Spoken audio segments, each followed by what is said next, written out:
Welcome to Edu Academy. We have started our most important topic series of UGC Net Paper 1. Already we have completed moods and figures, logical equivalence, very important topic. Please check our channel playlist and watch those also, very important. Now today we learn about evaluation, types of evaluation, and also we will focus on competency based and outcome based evaluation, trending topic of paper 1. So don't skip, watch complete video. And if it is new to this channel, kindly subscribe it. And if anyone is writing UGC net, kindly share to them. And we Edu Academy offering courses for paper 1 and paper 2 education. If you are interested to join for structured class, you can reach out to us through WhatsApp 6363048562. We are providing in our own Edu-Mastery app. Link we are provided in description. So you can download. We have two courses in paper 1. So self-study course and our test series. In self-study course, we have given complete video lectures and study materials. All the study materials PDFs are downloadable. So you can study in your own pace. And test series, I strongly recommend to practice in CBT mode. So as we are doing in our app, so you can attend test in CBT mode with the time limit. So it will help you to develop in many aspects for your main exam. Okay. So kindly purchase test series and every day do test in CBT mode with the time limit. And as soon as you complete your test, your marks will be displayed. For each question, we have added the explanation also. Sure, it will help you to improve your time management, reading skills in many aspects. Right? So kindly download our app and check our courses. If you want, please purchase and start your preparation even more effective. So we start with topic now, evaluation. Right. So evaluation in education perspective, if teacher is applying any teaching method, at last she needs to check whether the teaching method worked well. That is evaluation, isn't it? So in this, some types of evaluations are there. Those things we will discuss. Before that, characteristics of evaluation. Evaluation always we should do systematically. There are some ways are there which should be planned, and we have some structured process are there. And for that assessment, this evaluation, we have some tools and techniques are there. Tools means it's nothing but if you give any questionnaire, that is one kind of tool. Checklist if you use, that is one kind of tool. Those things also we'll discuss. I'll make separate video about tools and techniques. And evaluation should be continuous and comprehensive. It should include both scholastic, academic also, co-scholastic, attitude, values and skills. So you have to do evaluation comprehensively and objective. Objective already we have some predefined criterias are there. That is objective we say. Those things we have to see whether it all achieved there. That is objective. And improvement oriented. If anything is lagging there, if it is not properly done, again we have to improve it. That is okay. Next, now we have types of evaluation. This is very important. Formative evaluation. First, formative evaluation, and Michael Scriven is the one coined the term. Michael Scriven, keep it in mind. One time, this question also asked in UGC net. So, formative key term is during the process, during instruction. Okay. So, when we formative assessment, nothing but see during the process in class itself. If teacher is asking some question, if child is replying something, then teacher knows whether child is understood or not, isn't it? Timely feedback is there. Informative evaluation, that is the main thing there. So now she can able to diagnose out whether a child is understood or not. Then again she can give feedback. Okay, that is formative assessment, ongoing process during instruction to monitor learning progress. Right. So we can use this is all tools, quiz, assignments, observations. Next, summative evaluation. Key term is end of instruction. See now, some final exam, term and exam. Isn't it? After the exam, we get to know if most of the children are getting less marks, maybe problem is the teaching method. Something, isn't it? It gives you complete picture of what they have studied, whether that method worked well. So it's usually we do in end of instruction, that is summative evaluation.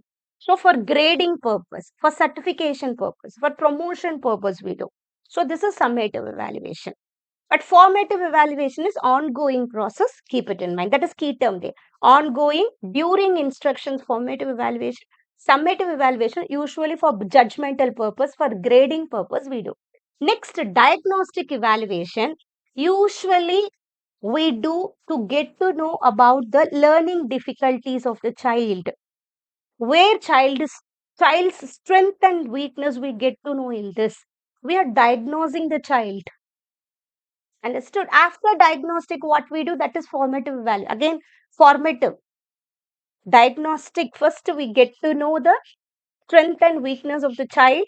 Then we have to assess the child. Where child is lagging, then proper treatment we need to start. That is formative. Okay. So error analysis we are doing, and it combined everything: cognitive aspect, affective aspect, psychomotor aspect. Cognitive means thinking process. Affective, other things are there: values, attitudes, everything affective. Psychomotor is hands-on, right? Everything. So you interviews, diagnostic test, observation. This is all tools we get to know. Okay, where child is facing difficulties. That is diagnostic evaluation.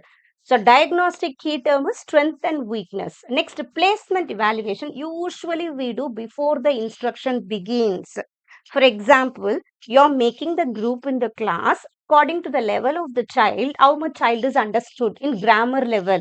Okay, now after that you are making the group. That is called placement evaluation. Current knowledge you are checking. That is real. Current knowledge, entry level, current knowledge you are checking, and then you are making the group. That is placement evaluation. Okay. Next, norm reference evaluation. This is very important. Even each UGC net exam, JE exam, everything they are conducted like norm reference. Norm reference, we are comparing the children with their peer group. That is norm reference. Okay. Usually we get it in 60 percentile, they say in UGC net, isn't it? This percentile means 60 percentage of children, those who have written with you, those who have taken exam with you or behind you. Understood? That is called percentile. So, norm-reference, usually we compare with the peer group. That is norm-referenced. Percentile, this relative performance, this is all key term for norm referenced. Then criterions referenced evaluation means we have some predefined criteria. For example, if you score 50 percentage of marks, you are eligible. 50 percentage is pass mark. That is called criteria. Criteria is predefined there. Okay. So this is predefined standard criteria. That is criterion referenced evaluation. So some criteria is there. We should satisfy that criteria. That here we are not comparing with others. Only in norm we compare with others. Criteria we are not comparing with others. Next, ipsative evaluation is very important. Ipsative means past and present. That is, see, now child is scoring 30 marks in a monthly test and 50 marks in that is a quarterly exam or next semester exam. Okay, now we have to compare previous performance with present performance. That is called ipsative evaluation. Very important topic. Ipsative evaluation means child score. We are comparing how child is scoring, how child is improving. That is ipsative evaluation. Okay, it helps the child to self growth. Child, child itself. Uh, she checks the marks 30 to 50. A child gets to know where child needs to improve. It helps for self growth. Understood? Ipsative evaluation. Then authentic evaluation, very important. Authentic evaluation, the child's knowledge, what child learned here, it should apply. Child is having the capability to apply for the real world task. Real world. Maybe because projects we can give. Now child knows about photosynthesis or any other project related thing. Okay, some other related projects, the topic child knows very well and she needs to apply the topic in the real world scenario projects. Okay, that is all. That is authentic evaluation. Okay, real knowledge should be there. Next, performance evaluation, skill, mainly lab, everything. So if a child is performing anything, no, uh, related to the skills, demonstration of skills. Okay, even speech we can say anything. Okay, dance also you can say, that is all performance evaluation. Anything. Okay, so how child can able to perform there. That is performance evaluation. So here hands-on, occasional things are there. Keep it in mind. So lab practical is there. Teaching is there. Teaching demo, those things. Okay. So this is performance evaluation, very important. Next, scholastic evaluation, combined of academic learning, everything curriculum based. How child learned knowledge, understanding, how child able to apply everything. This is all scholastic evaluation. Next, co-scholastic evaluation, combined of skills, attitudes, values, behavior, everything. This is co-scholastic evaluation. Okay, qualitative techniques. Always quantitative techniques, we get it in numerical. Okay, marks, only grades are there. But in co-scholastic evaluation, apart from marks and grades, we start to see other aspects also qualitative. So if observation we can do, checklist we can do, rating scales we can do, those things. So this is co-scholastic evaluation. Next, very important topic, outcome based evaluation and competency based evaluation. Outcome based evaluation, now in higher education we started to focus more in outcome based evaluation. This is nothing but, if teacher is starting to do this kind of evaluation, first we need to fix learning outcome. What are the things are there, what are the things we are expecting at last, that is outcome. See, after that outcome we have to arrange our method, materials, everything. That is called outcome based evaluation. According to that outcome, we have to make it ready. Everything we have to arrange it. Our methods and what are the materials we are going to do, what are the activities we are going to do, those things we are going to arrange it according to the outcome. That is outcome based evaluation. Competency based evaluation, it will actually outcome based evaluation, this is common for all the children. But competency based evaluation, it will vary according to the mastery of the child. If child is capable to do that, then it moves to next level. That is competency based evaluation. But here for the marks, we are not giving anything. Child is capable, really child understood that concept or any skill, any lab experiments also you can take here. That lab experiment the child can able to do. She is having that competency to do that. Then only she can move it to next level. That is competency based evaluation. Okay. So real learning will happen there in competency based evaluation. But some predefined criteria are there. This competency the child should achieve. That is competency based evaluation. Predefined criteria are there. This is like criterion referenced. Okay, competency based evaluations and some predefined. Teacher already have. This is all child should know. That competency really child should understood. Child can able to do. That is competency based evaluation. Understood? Now, evaluation focusing on learning outcome achieved at the end of the instruction is that competencies child needs to do. Okay, core purpose to see whether the learner has achieved the expected outcome. Child should master the specific competency is important. This is student centered, outcome driven, very important. Okay, this is mastery learning. After the child knows that, achieve that competency, she can move it to the next level. Performance driven, this is flexible. Okay, according to the child capability, it will. Now, this is broad outcomes, knowledge, skills, values, everything it will cover. Outcome based, but this is specific measurable competencies. Already prefixed something. Practical skills, job skills. Same pace for all learners. This is all outcome based. This is competency. Flexible. Learners progress after demonstrating mastery. This is academic plus real world application. Outcome based. This is practical, workplace oriented, job task oriented. This is clear and measurable outcomes are there. This is competency. mastery learning, criterion referenced, individual feedback, skill focused. This is all key terms. Very important topic, competency based evaluation. This is outcome based evaluation, real world task, continuous improvement, mapping outcome. First outcome should be fixed, then teaching should be done, then assessment. Then measures degree of outcome achievement, it measures level of mastery. Okay, and what are the tools we can use? Rubrics we can use, and these tools I will make it separate video. In that I'll explain. Okay, rubrics, projects, portfolios, simulations, case study, presentation you can do. This is all scoring things. Okay, whether child has achieved that outcome. Teachers use those tools to assess. And here skill demonstration, performance task, practical test, observation checklist, workplace simulation. Can the learner analyze data using?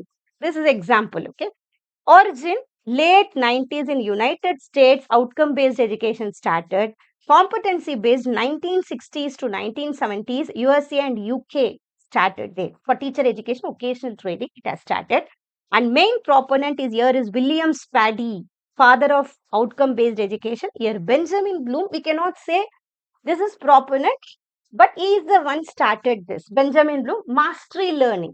After child is able to do mastery in that, then she can move it to the next level. So here we have to give importance for real learning day. So here adopted in India 2009 to 2013. Okay. National Board of Accreditation, Engineering Accreditation, they have started. Here outcome based education.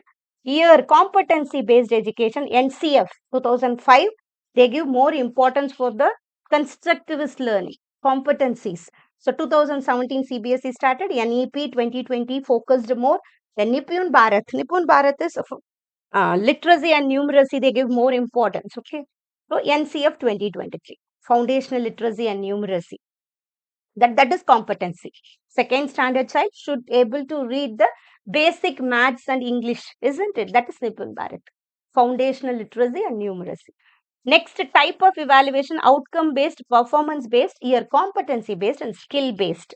This is suitable for higher education, accreditation, curriculum planning, skill based program. Here for teacher training, that competency the teacher should have. Now, why teacher should train in that way, isn't it? In real class, she can able to teach and she can able to manage the class. That is competency. So, occasional training, professional courses, foundational literacy and numeracy. The child should able to learn basic maths and English. That is literacy and numeracy. Okay. Now, shall we start PYQs now? Yes. Statement 1. In a norm-referenced testing of students, test data helps us determine a student's place or rank. Statement 2. In criterion-referenced testing, the test data tells us about a student's level of proficiency. So, norm, rank. This is keyword there.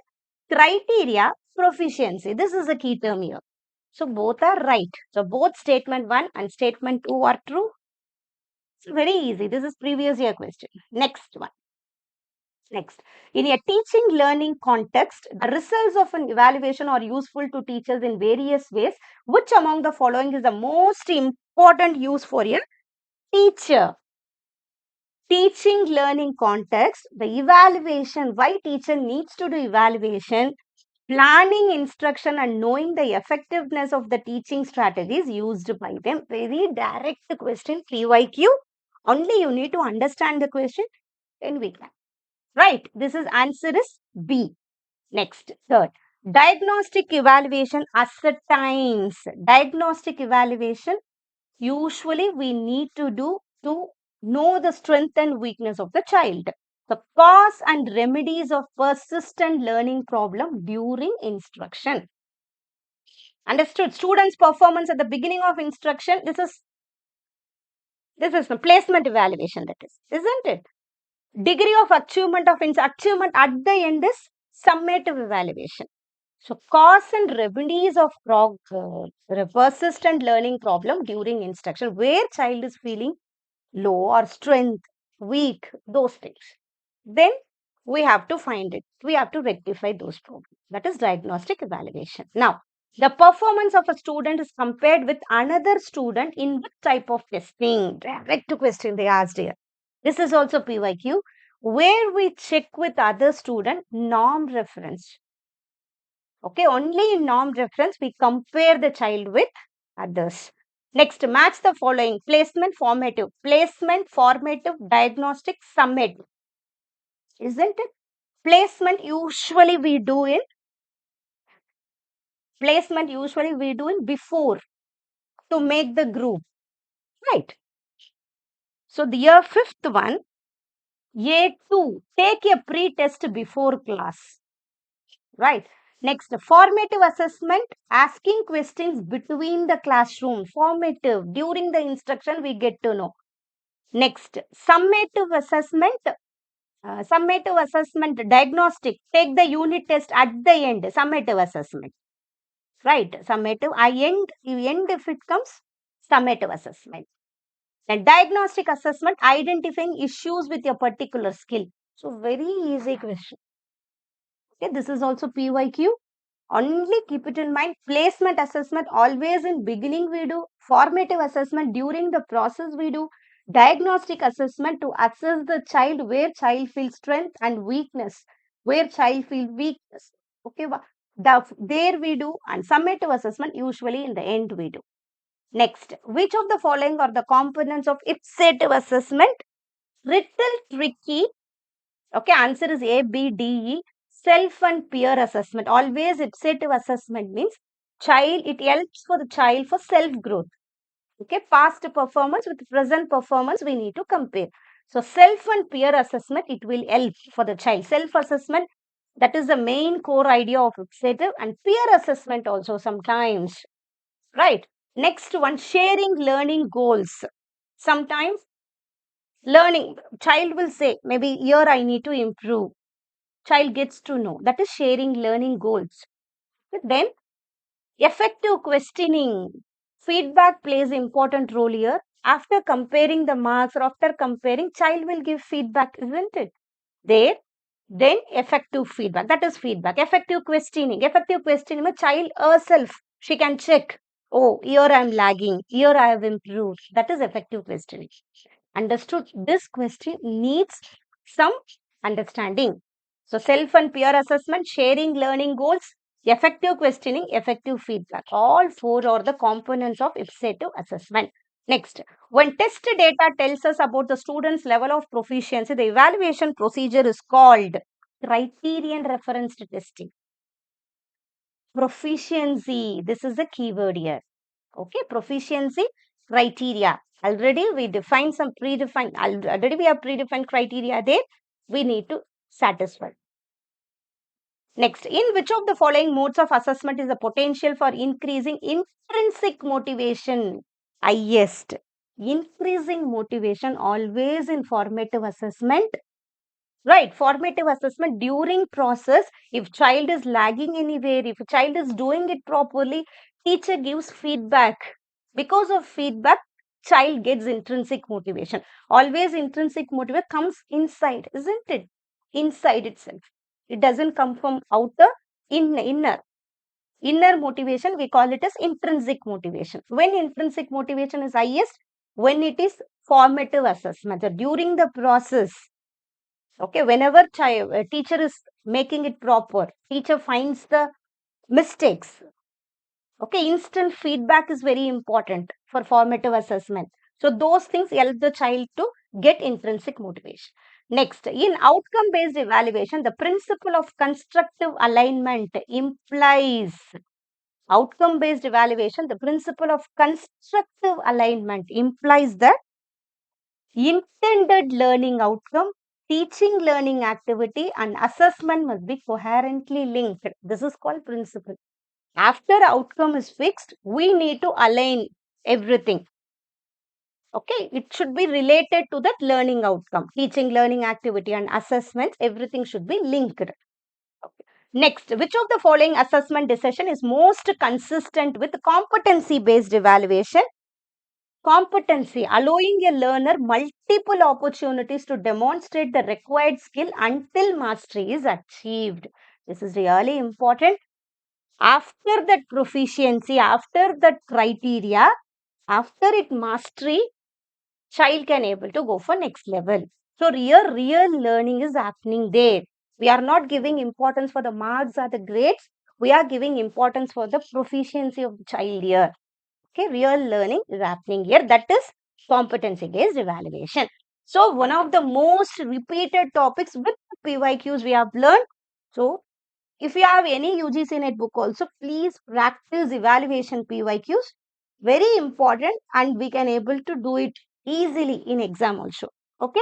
So keep watching and please subscribe and also download our Edu-Mastery app and check our courses. If you want to purchase and make your preparation even more effective with Eduum Academy.